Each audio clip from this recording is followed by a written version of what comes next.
தற்போது வடக்கு மற்றும் கிழக்கு மாகாணங்கள் உட்பட்ட நாட்டின் பல பகுதிகளில் நிலவும் குளிரான வானிலைக்கு காரணமான அதிகுறைந்த வெப்பநிலை எதிர்வரும் 27ஆம் தேதி வரை சற்று உயர்வடையும் என்று யாழ் பல்கலைக்கழகத்தின் புவியியல் துறை பேராசிரியர் நாகமுத்து பிரதீபராஜா தெரிவித்துள்ளார்.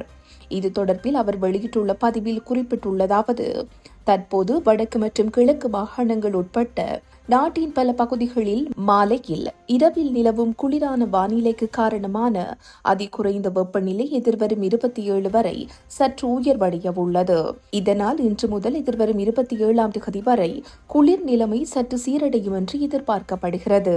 அதேவேளை எதிர்வரும் 29ஆம் தேதி முதல் மீண்டும் வடக்கு மற்றும் கிழக்கு மாகாணங்களின் சில பகுதிகளுக்கு சற்று மிதமான மழை கிடைக்கும் வாய்ப்புள்ளது.